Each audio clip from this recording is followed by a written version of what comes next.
पूरा ऐठल बिया रे मलवा हमर यारवा पूरा ऐठल बिया रे डीजे उमेश सुखीपुर बाजार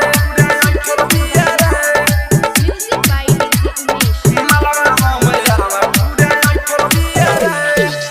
और सुबास पप्पू सुन सन जीप हो सुन सन जीप हो कबो कबो बोले त बोली एकदम मीठ हो